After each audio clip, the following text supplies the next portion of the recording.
Welcome to the Three Takeaways podcast, which features short, memorable conversations with the world's best thinkers, business leaders, writers, politicians, scientists, and other newsmakers. Each episode ends with the three key takeaways that person has learned over their lives and their careers. And now your host and board member of schools at Harvard, Princeton, and Columbia, Lynn Toman. Hi, everyone. It's Lynn Toman. Welcome to another episode. Today, I'm excited to be here with Dr. Robert Cialdini. He is the New York Times, Wall Street Journal, and USA Today best-selling author of Influence, which has sold over 5 million copies. Warren Buffett and his partner Charlie Munger call Dr. Cialdini's book Influence one of the most important books they've ever read. Dr. Cialdini has spent his entire career conducting scientific research on what leads people to say yes. He will share today how we can all use the tactics of influence and persuasion to get people to say yes to us. And he's also going to share how we can avoid being manipulated by others. Welcome, Bob, and thanks so much for being here today. Well, thank you. I'm pleased to be with you, Lynn. It is my pleasure. I really enjoyed your book. I was also horrified at how well the tactics work. How did you first become interested in influence? All my life, I'd been a sucker. I've always been a pushover for the appeals of various kinds of salespeople or fundraisers who've come to my door, and I would find myself in unwanted possession of these things that I didn't really want, contributing to causes I had hardly heard about. And it occurred to me there must be something other than the merits of the offer that got me to say yes. It must have been the way the offer and its merits were presented to me, the psychological delivery system that made the difference. And I thought, that's worth understanding and investigating for more than just reasons of self-defense, because I thought people in general would be interested in knowing about that aspect of human behavior. And it turns out I was right to think that, because people stop me all the time and say, can you help me be more influential, or could you help me defend myself against people who are trying to influence me in some form of unwelcome or undue fashion? Your principles of influence and persuasion and the simple tactics really demolish the belief that we are making decisions rationally and of our own free will. These tools are so powerful that I'm shocked that even you, as a scholar of influence, have been manipulated by them. It's extraordinary. It is, and I think part of the reason that it seems unusual that even I, who studies the influence process, would be swept by them from time to time, I still am, is how primitive they are. By that I don't mean primitive in the derogatory sense of crude or brutish.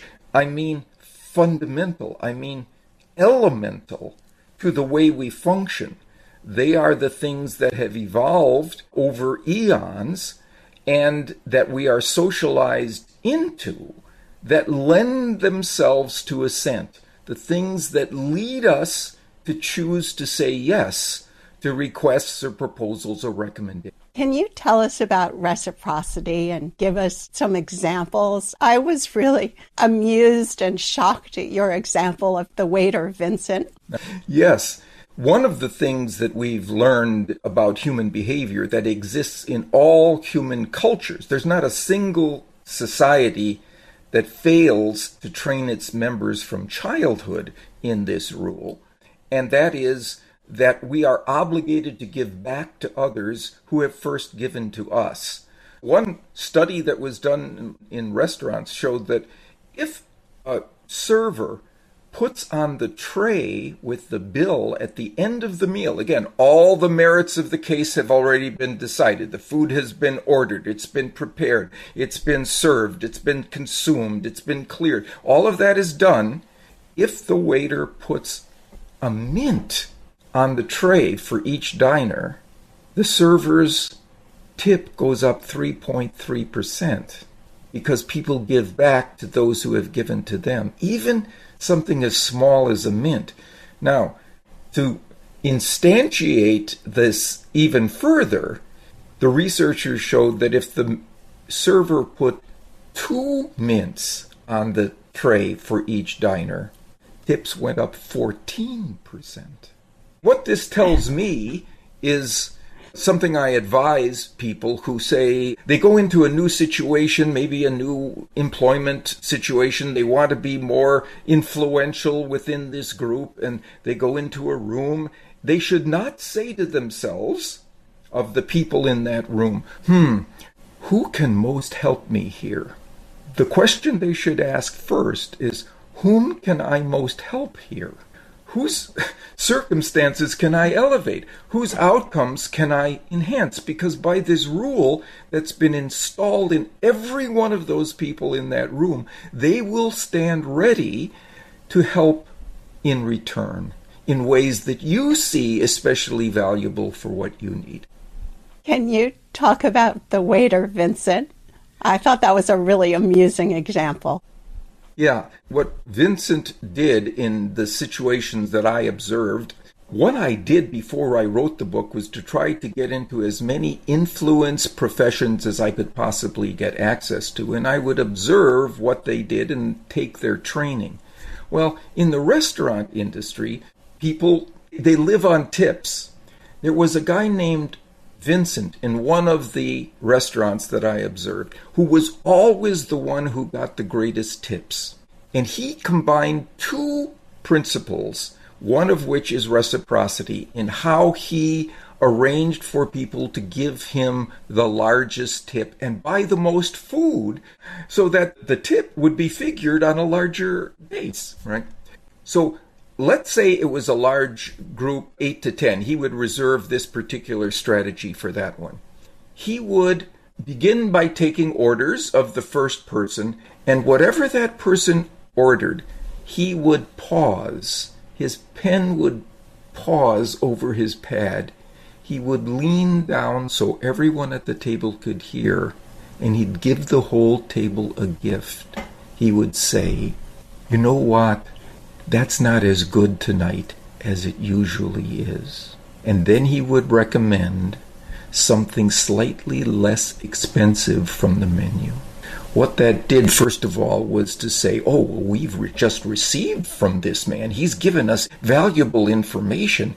And besides that, he's a credible source of information because he wasn't recommending the top of the line. Instead, he was recommending something less expensive, which certified him as interested in our interests, in our outcomes, in our satisfaction here.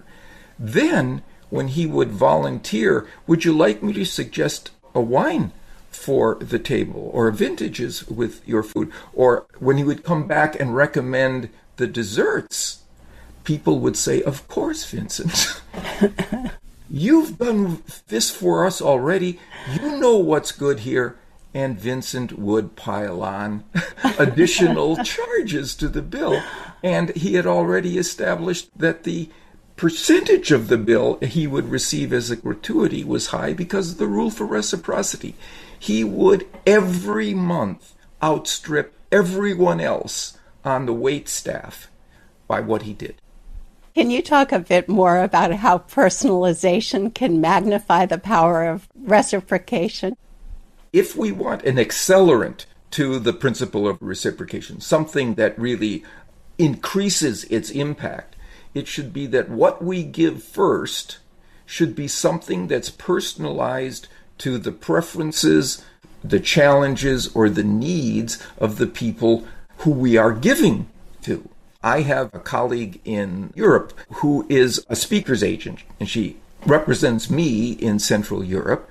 And she has one particular client who is notoriously a late payer. He takes 6 months to pay his bills, the invoices. This is very difficult for her business. And she began doing something based on the rule for reciprocity that significantly reduced the amount of time that it took him to pay the invoice.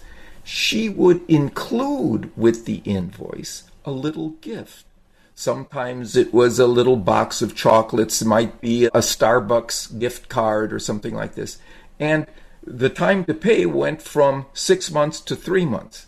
Now she's using personalization. She learned that he was a modern art aficionado. He loved modern art. He was located in a different city than she was. So she went to her local modern art museum and galleries and would get these little postcards of exhibits that were shown only there.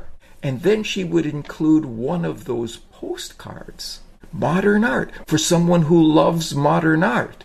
She says she now gets paid immediately. And her colleagues are all asking her, how did you do this? And she said, I'm not telling. And you found that sometimes where people or organizations create problems that somebody can solve makes people even more appreciative than flawless service? This is a bullseye's observation, because there's something about solving a problem that people have with you, your products, your service, your idea. In this case, it was a hotel. Research shows that those people who are most likely to refer your hotel or remain loyal to it, come back and be guests again, are not those who experienced a seamless time there. It was those who experienced a problem that was rapidly and personally resolved for them by the staff. And I think I know why. When there's a problem and somebody fixes the particular problem you have, it's a personalized gift to you. And let me give you an example. There was a case in a hotel that had a tennis court associated with a couple of tennis courts. And there was a guest who went to play tennis with her 2 young children. And it turns out that the hotel's 2 children-sized tennis rackets were in use. What the manager did was to send one of his assistants to a local sporting goods store just down the street, buy 2 more child-sized rackets, and have them for the family to play within 15 minutes. Later that day, the woman, the mother, came back and said, I just booked my entire extended family into your hotel for the 4th of July weekend because of what you did for me this morning. Now, here's the point that I think reflects your point. If there hadn't been that mistake, if, let's say, the hotel stocked 4 children's rackets and were just given to the family, okay, here's the 2 rackets, right? There wouldn't even have been a blip of gratitude on the mother's radar. But because there was a problem that was resolved in a personalized way, in a special way, something special was due in return. And that's indeed what the outcome was. These strategies to me are so fascinating, and the practices are just simple. Can you talk about commitment and consistency? One of the tendencies we have, something that's been socialized into us from childhood, as well as the desire to, or the need to reciprocate, is the need to be consistent with what we have already committed ourselves to, especially in public, what we have previously said or done. Getting people to make a small commitment, and then people want to be congruent with what they have already said or done in a consistent way. Social proof is another one of your very powerful strategies. Can you tell us about that? Very frequently, in modern life, we're uncertain about the right step to take forward because there are so many choices, there's so much information that we have to deal with. And one way that we can reduce that uncertainty is to look around us at what others like us have done or are doing. Something like star ratings online and so on. In Beijing, there was a string of restaurants that put a little asterisk next to certain items on their menu. Well, what did the asterisk stand for? It stood for, this is one of our most popular items.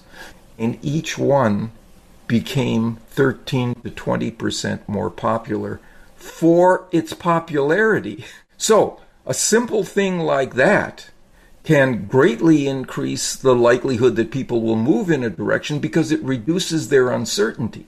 Now, here's the best evidence. Researchers looked at the demographic characteristics of the various kinds of people in those restaurants. There was one group that outdistanced all the others. First-time guests. People who were uncertain about what were the most recommended or most delicious items on the menu. They were taking their cue from social proof. It wasn't empirical proof, it wasn't logical proof. The proof was that other people had done it, and that was enough. How do we get hooked by scarcity? How does that work? The scarcity principle says that people want more of those things they can have less of. If an individual can honestly inform us that something is rare or scarce or dwindling in availability, we're much more likely to move in its direction as a result. I find it just amazing that if somebody sees something as simple as 2 cookies in a jar and is given one of those cookies, they think that that cookie actually tastes better than if there was a jar with 10 cookies and they are given one of 10 cookies. That's right. If we start out by giving people a jar of 10 cookies, have them taste and rate one of them, versus a jar with just 2 cookies, and then they get to taste it, they rate the cookie that came from the jar with just 2 as better. They all came out of the same Nabisco box in the back room. They rate that cookie better because it was scarcer. Again, one of these things that just drives our behavior without rationale behind it. It's really all about what has always been the case and a tendency that's been socialized or evolved into us to make good decisions usually about what to choose. Liking is another one of the strategies of influence and persuasion. You call it the friendly thief. Can you tell us about it and give an example or some examples of how one can get people to like you? No one would be surprised to know that we prefer to say yes to those people we like.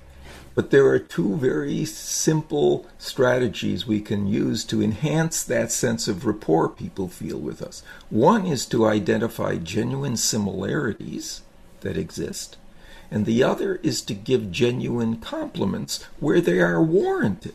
I'll give you an example where it's worked terrifically for me. I have a newspaper deliverer. His name is Carl. And every morning for years, he's rolled by my house and he throws my morning newspaper from the window of his car onto my driveway. And most of the time, about 75% of the time, he gets it in the middle of the driveway so it doesn't get wet from the wet watering systems on either side. And also, every year, he includes around the holidays a little envelope, self-addressed envelope, which I know means that it's an envelope where I can put a tip for him, a check for his service during the year. And I always do. But this past year, I included a note. I said, Carl, I want to thank you for your conscientiousness in getting my newspaper in the middle of the driveway most of the time so it doesn't get wet. Lynn, in the past, he would get it in the middle about 75% of the time. So far this year, 100%. That is phenomenal. So compliment a lot and compliment a behavior that you want more of. Precisely right. With that compliment, give people a reputation to live up to. So trustworthiness is another one of your principles. What are the strategies to get someone to trust us? There's one particular form of communicator that is the most effective we have ever uncovered in behavioral science. It's the credible communicator, the person who has two elements. One is knowledge, authority, background, experience, credentials, these kinds of things. The other is trustworthiness. The idea that this expert information that this person is providing is being offered in an honest, unbiased way. Not designed to line their own pockets, but to accurately depict reality for us. And it turns out that it's possible to get instant trustworthiness by using a small device that most of us don't recognize. And that is the use of weaknesses in our case, of drawbacks in our case, that we mention immediately before we deliver our strongest argument. So, if I am trying to convince you to a particular point of view, and I'm giving you all the strongest arguments, the most compelling features of it, the most attractive aspects of it, if you don't see me as a trustworthy person yet, those things aren't getting through. You're still not certain that I'm worthy of processing that information and believing it fully. But if before I mention all of my strongest arguments, I mention a weakness, I mention a drawback in my case, right? Now, you see me as trustworthy because I'm first of all knowledgeable about the pros and the cons, but secondly, I'm honest enough to talk about the weaknesses as well as the strengths. And now when you present your strongest arguments, I will be readied to believe you fully because you've shown me that you are a credible source of information. That strategy produces instant trustworthiness. And I'm going to have a suggestion here. There's a place for your strongest argument inside the case that you make for it. It's in the moment after you've admitted a weakness. You've just established yourself as a credible source of information, and people are going to listen more deeply and believe more fully the next thing you say. That should be the place for your strongest point. I was fascinated that Warren Buffett does that. Warren Buffett does it on the first or second page of text of every one of his letters to shareholders that he writes every year by describing something that didn't go well that year, a mistake they made. And he says, we know better now. We know not to do that ever again. Then he describes all the strengths. He establishes his credibility, his honesty, and then I believe the next thing he says every time because he's just shown me his honesty, and that's where the strengths go. And then he says, well, let's talk about all the things we've done right. Can you tell us about the contrast principle, which is another one of the strategies that you talk about that can be undetectable to most people? Yes. For example, it's a perceptual feature of us that when we are presented with two items consecutively, and they are relatively different from one another. Let's say I ask you to lift a heavy object first, a bowling ball, and then I ask you to lift a much lighter object, a baseball. You will experience the baseball as lighter than you would if I hadn't asked you to pick up the bowling ball first. In contrast to the heavier object, the lighter one seems lighter than it actually is. This is something that is employed, for example, by car salesmen who first get you to decide on the overall price, the base price for a new car, many thousands of dollars. And then they will suggest upgrades of one sort, better wheel covers or a better sound system. So compared to the many $1,000 price that you've already been made to think about as the price, this new one seems trivial in comparison. And people stand in amazement at the end of the deal with all of these upgrades, how the base price has ballooned out of proportion because they've bought all these things that were presented one at a time after the larger price was established, the base price. And they blame themselves for this. The customer blames themselves, and they don't realize that the contrast principle has been used on them. Precisely right. The rejection and retreat strategy is very similar to me, again, because the person on the receiving end doesn't realize what's happened. Can you tell us about that?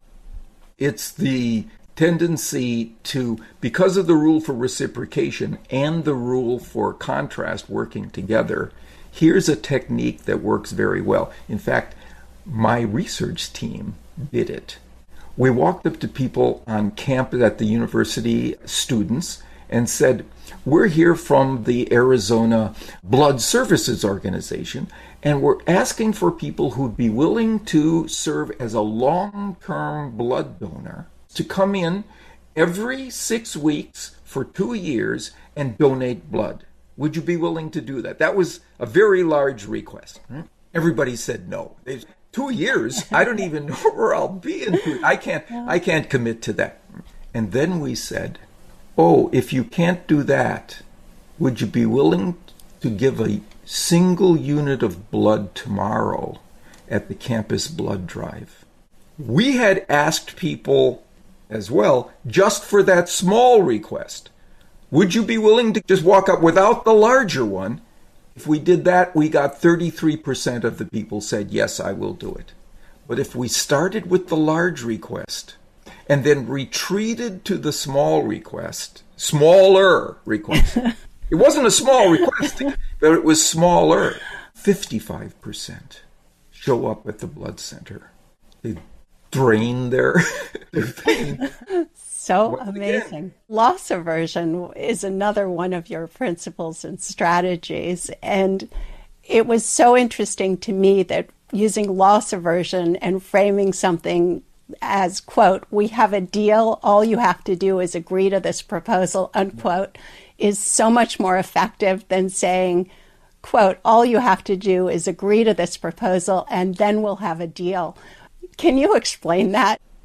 It has to do with something that I know one of your previous guests, Daniel Kahneman, has found to be the case, and it is that inside our tendencies, we are more motivated to avoid losses than to obtain gains of the very same thing. This fits under the idea of scarcity because loss is the ultimate form of scarcity. It means you can't have it anymore.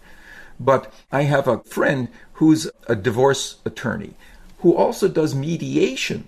And she will get couples into her offices, one per room. They can't be in the same room very often because the interactions break down. And they are trusting her to mediate a deal between them. And very frequently there's a last issue that they can't get beyond. And it torpedoes the whole process and they wind up in divorce court where they didn't want to be in the first place. And she asked me, Bob, what could I do to get these people to agree on that last issue that they're just stuck on? And I said, well, what do you say to people when you bring from one room to the other that last offer? And she says, I say to them, if you will agree to this last proposal, we will have a deal. I said, try this, Sandy. Go into the room and say, we have a deal. All you have to do is agree to this proposal. I saw her at a party a few months later. She came up to me. She said, Bob, this is amazing. This change works every time. And I said, Sandy, come on. Nothing works every time. She put her hand on my arm. Bob, every time. Why? Because if you say, all you have to do is agree to this proposal and we will have a deal, it means you are obtaining that deal. If you say to them, we have a deal, all you have to do is say yes to this proposal. If you say no, you're losing that deal. And Daniel Kahneman's research suggests you'll be 2.5 times as motivated to say yes to avoid a loss than to obtain the gain of the very same thing. Bob, so far we've been talking about individual strategies and tactics. Can we shift slightly, and can you tell us the strategies and tactics that could be used if, let's say, we're the seller of a house? How do we get buyers to raise their prices? And the flip side of that, let's assume that we're the buyer of a house. How do we get the seller to reduce their price? In both instances, I would use competition. That is to say, if you're the seller, you can honestly tell people how many others have been looking at the house and how many real estate agents have called you about it and so on. Give them honest information that there are others who are interested in this. So you have two things working for you there. One is social proof. A lot of other people are interested in the house. And you have scarcity. You might lose it. All right? You have loss aversion. In the case of the buyer, you honestly say, we're looking at several places, and we want to choose the one that would give us the best overall deal. So now the seller is in competition against other sellers and has to recognize that they have to sharpen their pencil and provide a better offer than these others might. In both cases, if you do that honestly, you've invoked the rule of scarcity and competition for scarce resources. Interesting. What are the biggest mistakes that you see people making, and how do we protect ourselves from all of these remarkably effective strategies being used on us? That I'm going to answer as two separate questions. Here's the biggest mistake I see people making when they try to be influential, when they try to be more persuasive.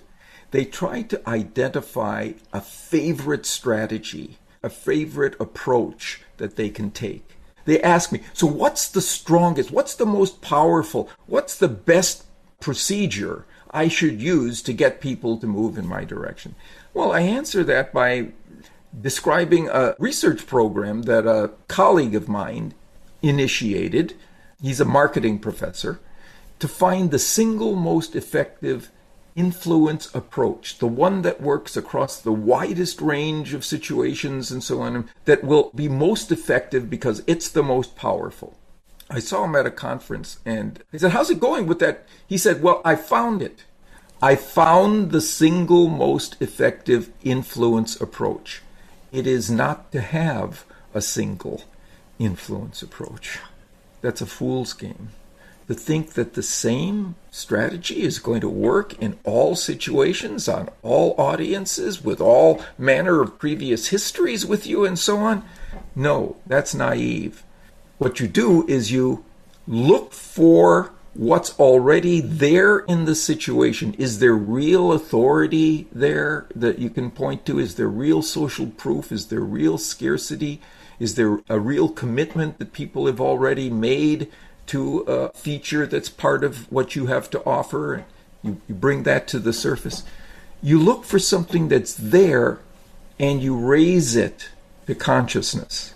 That way, you're using something whose engine is already running. It just requires that you connect it to an individual's consciousness. And it strikes me that that allows us to be ethical in all of this. We're not fabricating or creating or counterfeiting one or another of these principles dishonestly. We're simply pointing to something and allowing the power of that rule that normally steers people correctly to infuse our request. If you're trying to be influential, that would be... Now, what's my advice to people who want to recognize and resist and be aware of these principles? First of all, you have to know what those principles are. But it turns out just knowing those principles doesn't cover all the bases. I wrote a book a couple of years ago called Persuasion that has to do with the moment before a communicator sends his or her message. What can they do in the moment before that causes people to be sympathetic with the message before they've encountered it? What I'd say is to be sure that you're properly defended against these things. Don't just look at what this person is saying inside the message. Look at what they've arranged for you before they've sent that message. Look at what's happened before the message is sent. Before I ask for your 3 takeaways, is there anything else you'd like to talk about that you haven't already discussed? A lot of people have asked me how they can get access to this information. We now have a training program at my website, influenceatwork.com, that provides a workshop on how people can learn to be ethical and effective at the same time. It's an online, on-demand workshop, so that people might be interested in that.